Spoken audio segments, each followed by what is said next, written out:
Olá, sejam bem-vindos ao nosso podcast Gestão em Pauta. Hoje nossa temática ela é simples, mas extremamente importante para as organizações. Vamos falar de recrutamento e seleção por competência.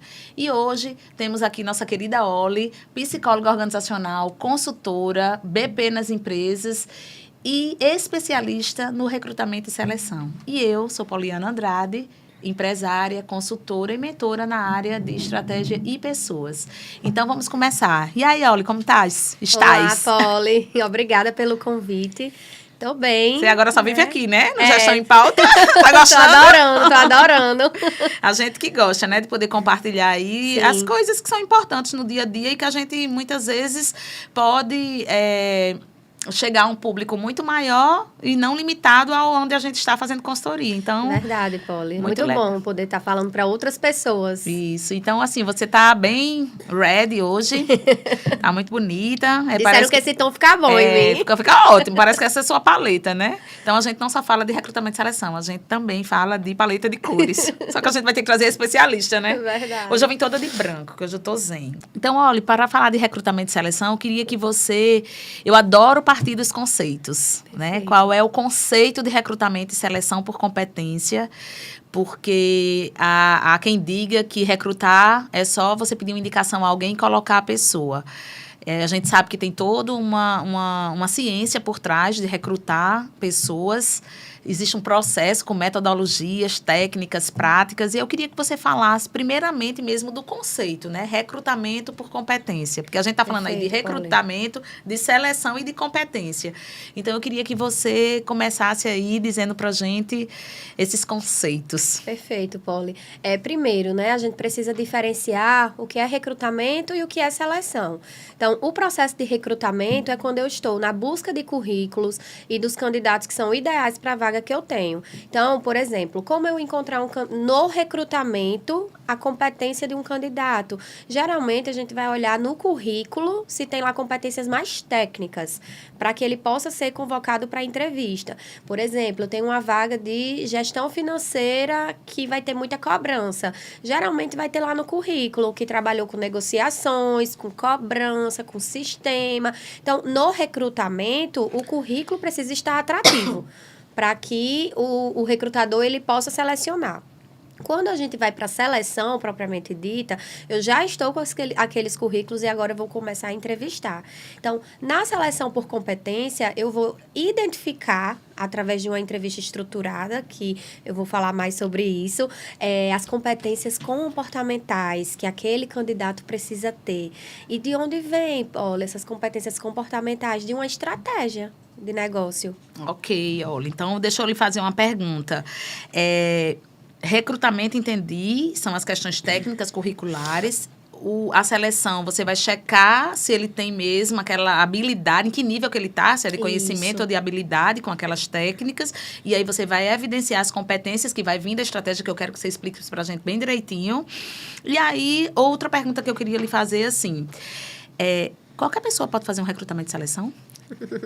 Poli, eu gosto muito de falar assim, qualquer pessoa pode fazer qualquer coisa. Entretanto, não é qualquer pessoa que vai saber utilizar metodologias para que o recrutamento de seleção possa ser assertivo. Perfeito. Olha. Então, a gente vê muito isso nas empresas, né? Apenas o empresário, o gestor, quem estiver responsável ali, faz uma seleção, uma entrevista muito básica, fazendo algumas perguntas e geralmente contrata pela afinidade do que aconteceu ali na entrevista. Isso que você está falando é muito importante, porque, inclusive, ia ser minha próxima pergunta. Olha, às vezes eu tenho a sensação de que o recrutador, que eu não vou nem dar as identidades de quem está fazendo, porque às vezes pode ser uma pessoa de área, pode ser um DP, pode ser um RH, mas assim, o recrutador, eu vejo que quando ele não tem essas técnicas, quando ele não usa o método por competência, ele tem uma tendência a ficar, ou porque a pessoa já sabe fazer, a atividade tem habilidade técnica, ou porque ele teve afinidade com a pessoa. E muitas vezes a pessoa não vai nem trabalhar com recrutador,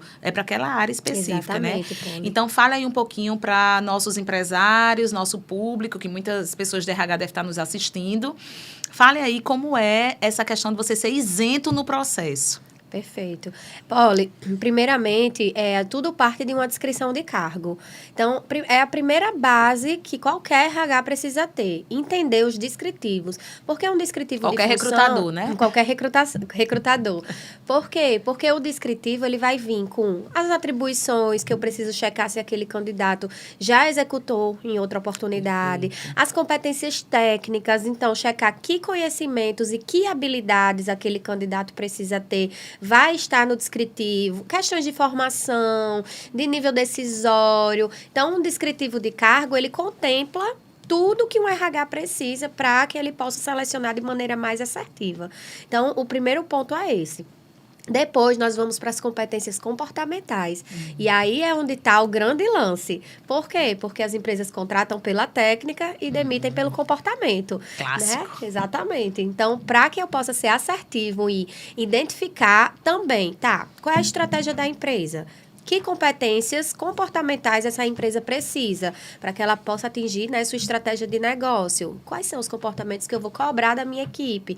Então, estes comportamentos bem definidos é o que o recrutador vai ter que identificar se aquele candidato tem.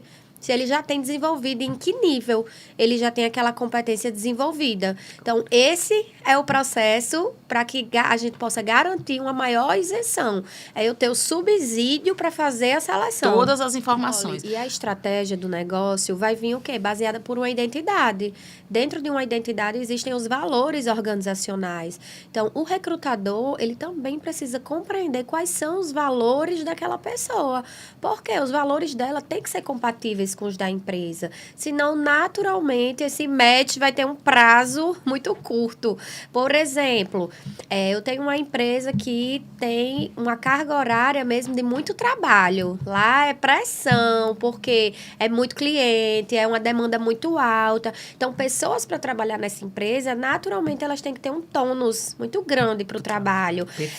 Em algumas situações, por exemplo, o período deles de maior demanda, as pessoas precisam ficar um pouco mais e compensar essas horas, tudo dentro da legalidade. E aí, quando eu tenho um candidato que traz na entrevista, né, que não abre mão de estar sempre com a família dele, feriado, final de semana, e a gente sabe que a empresa, por vezes, vai ter essa demanda, a gente já sabe que esse namoro aqui não vai dar muito certo. Não vai durar muito, Não né? vai durar muito. Então, na verdade, a pergunta de valores é para que a gente possa identificar se o candidato vai se adaptar e se existe congruência entre o valor da empresa e o dele. Então, o que você está me dizendo é que a compatibilidade de valores pessoais do candidato com os organizacionais é o que vai dar o match, né? Ou seja, o que vai criar aí a união, né, desse profissional, que vai fazer com que esse profissional seja assertivo para aquela vaga para poder se perpetuar na organização. Exatamente. Perfeito. Outra coisa que é importante aí a gente ressaltar, que o pessoal pergunta muito. Tem uma perguntinha aqui que eu até copiei e trouxe para você, que é assim, ó. De que maneira o recrutamento por competência pode ajudar ou reduzir, né, o turnover e aumentar a retenção de talentos na empresa? Polly, o recrutamento e seleção é a porta de entrada de um candidato dentro de uma organização. Então, esta porta de entrada, ela tem que ser muito bem estruturada, muito bem construída. Porque quanto mais assertiva eu for dentro de um processo seletivo, mais chances eu tenho daquele candidato permanecer na minha empresa. Obviamente que vão ter que ser criadas outras bases dentro da organização para que ele possa se manter motivado e ir lá dentro.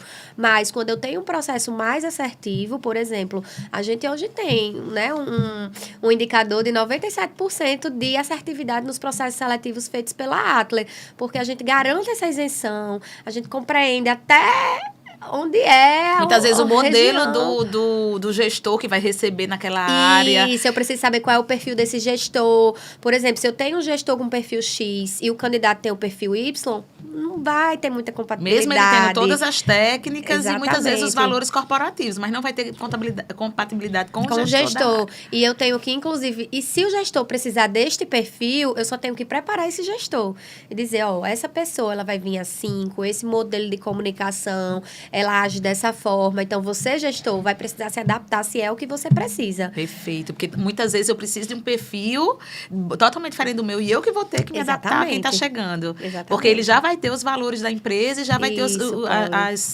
as competências técnicas necessárias. Isso, é muito interessante Perfeito. essa pergunta de valores, porque há 10 anos, quando eu entrei na Atlas, eu lembro muito da entrevista que foi feita comigo. E na época tinha um quadrinho assim na parede. Velha, né? Tô brincando, corta. Olha, 10 anos. 10 anos. Tinha um quadrinho na Atlas com os valores da empresa. E na minha entrevista, eu lembro muito que a psicóloga da época disse: queria que você escolhesse 3 valores aqui desse quadro e me dissesse como é que você aplica eles na sua vida. Que legal. Então, e quais foram os valores? Agora fala pra gente, que agora a gente quer saber. O valor foi resultado. Então, eu trouxe para ela evidências de como é que eu gerava resultado na minha vida. Ela já deu exemplo, 97%. Exatamente. Agora na sua vida, como é que você evidencia? Na minha vida pessoal, eu trouxe, por exemplo, eu queria muito fazer uma faculdade. Só que uma faculdade particular, eu não tinha como custear isso, nem minha família. E aí, com 18 anos, eu comecei a trabalhar. A primeira coisa que eu fiz foi procurar um emprego. Porque na minha entrevista desse primeiro trabalho, eu disse: eu quero este trabalho para pagar uma faculdade. Que legal. E aí, eu fui dando outras evidências de como eu gerava resultado na minha vida. Muito legal. Né? Aí tinha lá um valor de foco na satisfação do cliente. De foco na satisfação do cliente. E aí eu fui dando outras evidências. Por exemplo, quem é o cliente da minha casa? É o amigo e a amiga da minha mãe. Quando chegam na minha casa. Um exemplo bem simples, mas na época, né? Ela arenga com a mãe e trata o amigo bem. Exatamente. E aí eu dizia, quando chega o amigo da minha mãe, eu quero agradar, perguntar se tá tudo bem, se tá precisando de alguma coisa, mostrar onde é o banheiro. Era um exemplo muito simples, mas como era estágio, era o exemplo que eu tinha, era falar da minha casa. Perfeito. Né? Então, você lembra até o exemplo que você deu na época? Lembro, Polly, porque me marcou muito. Foi a primeira vez que eu participei de uma entrevista que perguntou sobre valores, foi na Atlas. Então, eu gravei até hoje quais eram os valores e o que é que eu respondi. E até hoje ela tá aqui, porque deu match. Exatamente. E olha só, né, o que é um recrutamento e seleção assertivo. Qual foi o terceiro valor? O terceiro valor. Agora fiquei curiosa. O terceiro valor foi sobre ética. E aí, ética, eu gosto de dizer assim, ou você tem ou não se ensina. Fazer o certo, mesmo que ninguém esteja vendo. Exatamente. Muito bom. E aí, sobre ética, eu dei exemplos do meu pai, que meu pai sempre me deu muitos exemplos de honestidade. Muito na lindo. vez que eu era criancinha e eu peguei o brinquedinho do meu amigo e levei pra casa, meu pai foi na porta desse meu amigo me fazer devolver o brinquedo pra ali eu entender que eu não podia pegar nada de ninguém. Então, a gente vai Obrigada, construindo. pai Bioli. Hoje ela usa isso conosco na Atlas, em todas as organizações por onde ela passa, ela consegue dar exemplos reais. E eu gosto de dizer isso, Polly, porque às vezes o candidato para uma vaga de estágio fica inseguro. Perfeito. Eu não tenho nada para falar. Tem. Pega exemplos da sua vida pessoal. Então aproveitando que você está falando isso, eu já vou puxar o gancho de como a gente pode, porque uma das perguntas que se faz muito na internet, e eu, obviamente, trouxe de lá, que eu queria responder esse público é assim: como é que a gente vai evidenciar uma competência em alguém? Perfeito. Qual é a metodologia, como é o método, né? Como é, na prática, o que é que você recomendaria para tirar de alguém uma competência? Porque Perfeito. A pessoa vai dizer que tem ou que não tem, e eu vou ter que ficar ali à mercê de acreditar ou não. Perfeito. Como é que a gente faz isso na prática? Polly, existe um método que se chama CAR. Esse método é contexto, ação e resultado. Então, quando eu utilizo esse método, eu vou perguntar ao candidato. Por exemplo, a vaga que ele vai participar requer um alto grau de negociação. Aí eu vou perguntar: você já fez alguma negociação muito expressiva na sua vida, que você atingiu um resultado? Ele vai dizer o quê? Já. Aí eu vou dizer: me conte o contexto, como foi? Então, eu preciso que ele me conte. Que legal. Aí eu vou dizer: aí você fez o quê? É a ação. E que resultado gerou? Aí ele vai trazer. Então, checar se a pessoa tem a competência é usar esse método, que ela explique o contexto, qual foi a ação e qual resultado gerou daquela ação dela. Que legal, eu uso essa metodologia muito parecida, né, nas minhas mentorias, quando eu estou fazendo um assessment com alguém que vai entrar em transição de carreira e eu quero que ele se conheça um pouco mais, eu uso também, Oli, eu pergunto muito: do que é que você já se orgulha? E aí a pessoa vai dizer. Então, essa é uma competência que você tem desenvolvido. Por exemplo, processo de negociação. Que processo de negociação você se orgulha tanto, se for negociação? E comunicação, como é que você... que exemplo você me daria no seu dia a dia de sua comunicação que gerou resultado? Então, muito parecido, né? Eu não sabia nem que o método era esse, porque eu uso mesmo em forma de perguntas para ele perceber o quanto que ele gerou e o quanto que ele já está desenvolvido. E quando eu quero, né, quando eu vejo que ele precisa desenvolver competência X, Y, Z, que ele ainda não tem, eu pergunto, como é que você se vê na competência? Em que nível você se daria? E aí ele evidencia 50%, 100%, e aí aí vem para o seu contexto, né? Do seu CAR. Aí eu digo, como é que você me exemplifica ou que vivências você tem que você pode evidenciar para mim que está nesse nível. E aí ele vai trazendo e aí ele vai se percebendo. Cara, eu não sei mesmo me comunicar. Exatamente. Ou meu processo de negociação, ele está falho. E aí, às vezes, a gente vai, muitas vezes, num processo seletivo, se ele for bem feito por competência, gera até reflexão.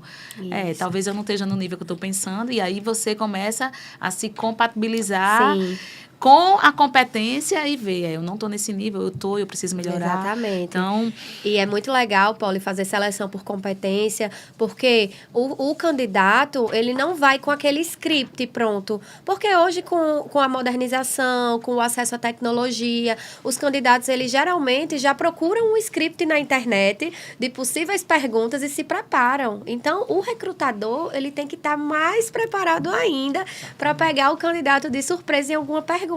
E é isso que a seleção por competência faz. O candidato não sabe o que vai vir de lá para cá. Agora eles vão saber.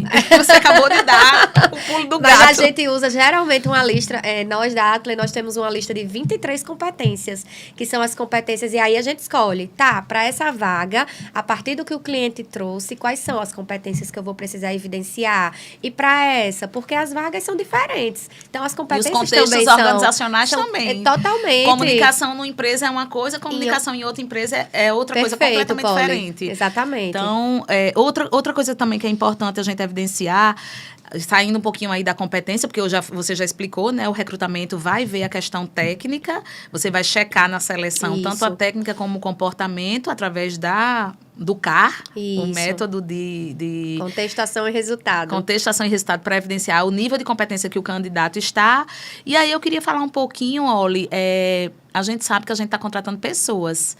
E pessoas, elas são uma só em qualquer contexto. O que é importante evidenciar do ponto de vista mesmo pessoal? É importante a gente entender o contexto dela, de família, o que é que ela faz quando não está trabalhando, porque aí a gente, inclusive, evidencia se a pessoa tem uma qualidade de vida, se ela consegue ter aí outros momentos além do trabalho. É importante entender o contexto social que ela está inserida. Por exemplo, eu tenho um candidato que vai ganhar um salário mínimo e ele me traz que mora num aluguel de R$800. No mínimo, eu vou ficar. Como é que ele vai conseguir custear uma vida, né? Então, eu preciso entender o contexto social desse candidato, entender os valores, entender como ele se vê, porque também é muito importante ver se o candidato tem uma visão holística sobre ele mesmo. Muitas pessoas não se conhecem. Elas simplesmente não conseguem falar delas. Perfeito. E aí, se eu sou um cargo, por exemplo, que vou gerenciar pessoas, como eu vou gerenciar pessoas se eu não sei nem como eu sou? Então, ali na entrevista, a gente vai ter que entender o contexto do indivíduo, desde as questões sociais, as questões familiares, as questões de bem-estar, para que a gente também possa ver se tem compatibilidade com a nossa empresa. Importante. Outra coisa que a gente também pode... muitas pessoas perguntam, né, Oli? Empresários, principalmente, as questões mesmo financeiras do camarada, né, do indivíduo. E como abordar essas questões do ponto de vista mesmo de ética mesmo, de questões do que pode... Se tem nome sujo, se não tem, como é que o que você falaria sobre essa temática pra gente? Porque é uma temática super delicada. Porque a gente vive num país, né, onde a gente tem aí limitações econômicas, o custo de vida sobe o tempo todo. Então, as pessoas muitas vezes se endividam. A gente vive num país de endividados. E aí, contratar uma pessoa que está endividada ou não? Eu sei que essa temática é delicada. E diga aí como é que você gerencia isso no seu processo, junto com os empresários. Poli, a pessoa que está endividada, ela precisa trabalhar para poder sanar aquela dívida, né? Então, na verdade, a gente vai precisar... parece que sim. Então, alguns candidatos muitas vezes trazem como está a situação econômica deles. E nesses casos, eu só preciso saber e evidenciar para a empresa. Por exemplo, um candidato que vai para uma área financeira. É importante eu entender esse contexto que ele está, até para que ele possa ser melhor gerenciado. Um candidato que vai para uma área que ele não vai lidar, com dinheiro, que ele não vai lidar com nenhum acesso nesse sentido, aquela informação ela é pouco relevante para mim. Mas eu preciso saber que muitas vezes as pessoas trazem na entrevista, eu preciso desse emprego, eu estou sem trabalhar, eu estou com dívida, eu estou isso, estou aquilo. Então, na verdade, as empresas elas também precisam estar sensibilizadas para esse tema. Precisam ser apoiativas, né? Porque acompanhar se a pessoa melhorou, enfim. Porque a gente vive num contexto econômico muito difícil. Então, eu preciso saber, as pessoas precisam trabalhar. De base, né, Total, Poli.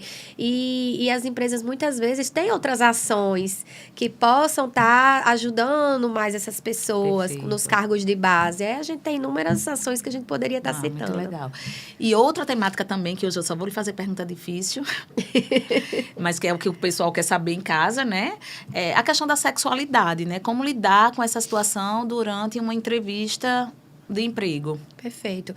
Poli, essa é uma pergunta que eu gosto muito de deixar o candidato à vontade, né? Só que eu preciso entender que as empresas, elas estão mudando seus contextos e precisando entender que a gente vive num mundo diverso. Então, em vivendo num mundo diverso, eu sei que vão ter candidatos dentro dessa diversidade e eu só preciso saber para apoiá-los, para garantir que a área que eles vão trabalhar não seja uma área que faz brincadeirinhas sem graça ou que utilizam das questões de sexualidade, de orientação sexual para trazer, para deixar a pessoa desconfortável e não que só na empresa elas precisem fazer isso, né? Mas no ambiente empresarial, já que a gente está falando disso, eu só preciso compreender. Mas tem candidatos que não se sentem confortáveis para falar sobre isso. E aí, como é que você precisa compreender isso? Eu quero que você diga para o empresário que pergunta pode ser feito, o que é que pode ser dito, o que é que não pode. Como é a sua abordagem? Perfeito. Quando eu estou perguntando, né, eu não vou tão direta. Você namora com homem ou com mulher? Eu faria isso, né? Vocês sabem.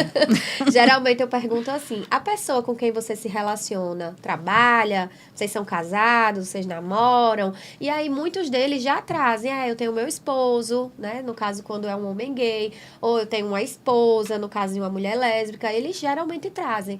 Mas se eles não trouxerem e eu souber que isso é uma questão importante para a empresa, aí eu faço a pergunta mais diretamente. Você se relaciona com... Você é heterossexual ou você se relaciona com uma pessoa com a orientação sexual diferente da sua? Então, eu geralmente faço a pergunta mais abertamente quando isso é algo que é importante. Mas se não for relevante, eu geralmente pergunto a pessoa com quem você se relaciona. Porque aí eu posso estar falando de qualquer pessoa. Que legal, Oli. Olha, o que é que você aprendeu hoje? Fazer a pergunta certa. Para não inibir o candidato e para trazer as informações que o empresário precisa. Adorei. Muito obrigada. Oli, ainda sobre recrutamento e seleção, quais são as maiores dificuldades na hora de inseri-los, né? Você acabou de fazer o processo, entendeu que... Porque, assim, muitas vezes eu vejo que o empresário quer 3 candidatos. Fala um pouquinho aí, desmistifica essa questão de quantitativo de candidatos para uma vaga. Poli, eu gosto muito de dizer assim, se eu tiver um candidato e eu identificar que este é o candidato para a sua empresa, você vai ver só esse candidato. Porque quantidade de pessoas não quer dizer nada. Eu posso mandar um muito bom, que é o candidato que você vai escolher, e mandar 2 mais ou menos, vai perder seu tempo, não vai influenciar de forma alguma. Então, muitas vezes o empresário tem um candidato, mas é o candidato, é aquele que vai preencher sua vaga e vai entregar o que você precisa. No entanto, eu vou colocar outro ponto de vista, que eu estou aqui, né? Sim. Respondendo as dúvidas dos empresários que eles me fazem no dia a dia. Perfeito, Paulo. Então, assim, mas eu quero ver mais gente porque eu me sinto mais... Eu quero ter o poder de escolha. Perfeito. E aí, nesses casos, eu vou mandar mais candidatos, né? Que na Atlas a gente faz esse processo e geralmente manda de 1 a 3. Então, eu vou mandar com as competências que a vaga pede e, geralmente, o empresário escolhe por quem ele tem mais afinidade na hora da entrevista, porque ele vai identificar que os 3 candidatos têm aquelas competências e poderiam se adequar, mas ele vai ter afinidade mais com um ou com 2. Então, geralmente, o empresário pode escolher pela afinidade, já que o processo já foi um processo assertivo dentro do que a empresa precisa. E aí, o que você está me dizendo é, quando eu mandar só um, é porque muitas vezes aquela vaga tinha escassez de mão de obra. Também pode. Ou porque eu acho que foi isso que você quis dizer na primeira pontuação. Também. O primeiro ponto de vista é, quando eu mandar é porque aquele candidato é o candidato, que você não Isso. vai perder tempo. Mas eu acho que depois você falando, eu acho que muitas vezes o empresário ele precisa dar um voto de confiança ao recrutador de que quando eu só tenho um, é porque muitas vezes eu tenho escassez naquela vaga. Isso. E talvez isso precise ficar claro também para o empresário. Estou te mandando uma pessoa, essa vaga não é uma vaga fácil, a gente não acha pessoas. Muitas vezes é quando é uma vaga mais técnica, né? Exatamente. O mercado ele é limitado em algumas áreas. Muitas vezes o candidato ele nem vai vir de forma espontânea. A gente vai precisar tirar esse candidato, fazer um hunter com esse candidato através de LinkedIn, através de plataformas. Então, em algumas situações, nem tem o candidato que vai nos procurar. Nós que vamos ter que procurar esse candidato para fazer uma proposta. E assim, só para a gente ir fechando nosso papo de hoje, sobre tecnologia, sobre tendências, o que é que você deixa aí para os nossos empresários, né, do ponto de vista de tendências mesmo de recrutamento e seleção? Perfeito. Hoje já é uma realidade a questão do online, né? Da pandemia para cá, isso realmente se popularizou e os RH já vem trabalhando muito com as entrevistas online. Por quê? Se passou a ter uma compreensão que muitas vezes o processo tem 2, 3 etapas e a gente precisa pensar que aquele candidato muitas vezes não tem nem o dinheiro do Vale Transporte para ir para aquela seleção. E uma entrevista online, ela dirime isso. Ele até pode ir na última etapa, mas a gente mandar o candidato 2, 3, 4 vezes para a empresa para participar de uma seleção, ele ter aquele custo sem saber se vai dar certo, é uma das coisas que os RH já vem trabalhando. Tentar pelo menos essa primeira etapa ser online. E especialistas da área conseguem identificar o que precisa identificar, mesmo no online, né? As plataformas, existem diversas plataformas que facilitam o trabalho do recrutador, porque essas plataformas, elas são automatizadas. Então, se eu coloco lá o perfil que eu preciso, geralmente as plataformas já vão direcionar os currículos dentro daquele perfil que eu preciso. Então, também é algo que já é utilizado e que cada vez mais essas plataformas estão se modernizando para atender essa demanda de recrutamento. Olhe, muitos empresários, eles têm um RH, às vezes o RH, ele precisa fazer 1 milhão de outras coisas e fica lá. A gente sabe que recrutamento e seleção, você tem uma equipe inteira por trás, né? Você vai para as finalizações, você orienta, treina, mas você sabe que no dia a dia, mão na massa em RH, precisa de toda uma equipe, um background para ajudar, né? Desde as questões tecnológicas, as questões mesmo de entrevista, de metodologias. E hoje eu vejo que os RHs ficam muito... eu vou chamar a palavra atolado, né? Se outro público estiver me assistindo, atolado fazendo somente isso, como se estivesse amarrado mesmo lá no processo, porque é um processo que requer muito tempo, né? Sim. Que dica você daria, né, para os empresários que ainda insistem que os RHs façam recrutamento e seleção? Perfeito, Polly. RH tem muitos subsistemas estratégicos para se trabalhar. O recrutamento e seleção é estratégico, mas demanda muito tempo, né? Então, um RH que fica preso só a recrutamento e seleção, ele se torna um RH operacional. Então, a minha dica é contratar uma empresa especializada nesse serviço, né? Por quê? Porque nós temos uma equipe, nós temos um banco de talentos que a empresa muitas vezes não tem. Então, um processo seletivo que eu paro o meu RH só para isso, ele se torna muito oneroso.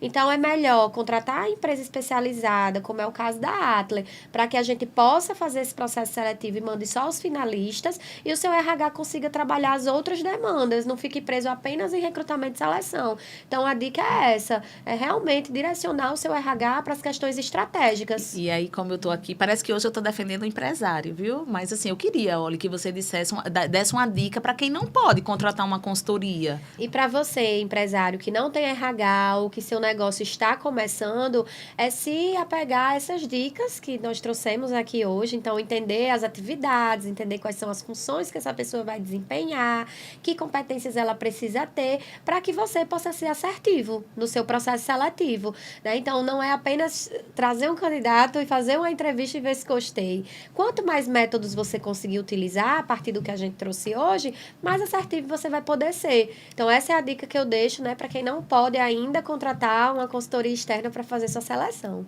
Então, queria lhe agradecer, Oli, dizer que Oli também tem um treinamento Perfeito. de recrutamento e seleção por competência, que vai estar lá nas páginas da Atle. Siga nossas redes sociais, o @Atle Consultoria, e saiba mais sobre o curso de recrutamento e seleção por competência. Obrigada, Paula. Obrigada a Obrigada você, a todos. querida. E sempre venha com esse batom vermelho e esse sorriso largo.